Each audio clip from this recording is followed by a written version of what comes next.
J'ai juré que je me vengerais de ma copine. 18 mois se sont écoulés. J'ai laissé pousser ma barbe sans la tailler. J'ai appris l'arabe seul. Et j'ai fini par retrouver ces terroristes en ligne. Je faisais semblant d'être un croyant, prétendant être désespéré de les rejoindre. Pendant ce temps-là, je m'entraînais avec la rage d'un possédé. J'y suis allé tellement fort qu'ils ont fini par me foutre dehors. Sur le chemin du stand de tir, je sentais que quelqu'un m'observait. Ça ne m'a pas empêché d'appuyer sur cette gâchette sans arrêt, tandis que les autres tiraient au pistolet. Moi, je criblais la cible à la mitraillette. Ma propre cible a été déchiquetée, puis j'ai détruit celle qui était à côté de la mienne. J'ai fait irruption dans la zone des débutants avec une arme chargée. J'ai défoncé les centres de cible à quelques pas à peine. Une fois chez moi, je n'ai pas cessé de continuer à fond. J'ai transformé un sac de frappe en terroriste.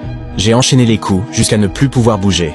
Avant de dormir, j'ai lancé quelques fléchettes pour me détendre. J'ai réveillé le propriétaire qui s'est mis à taper fort à ma porte. Je l'ai calmé. Ensuite, j'ai lancé une dernière fléchette sur Mansour, l'homme qui a tué ma femme. J'ouvre mon ordi et je recontacte le groupe.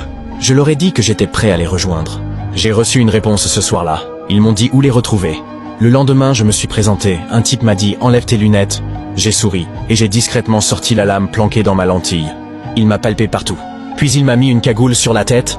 Ils m'ont ligoté, disant qu'ils ne faisaient pas confiance aux Américains. Ils pensaient que je pouvais être un flic.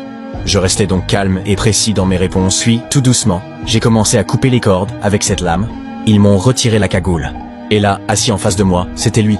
Mansour, mon ennemi. Si près que je pouvais l'entendre respirer. Et tout ce qui me traversait l'esprit, c'était comment passer à l'action.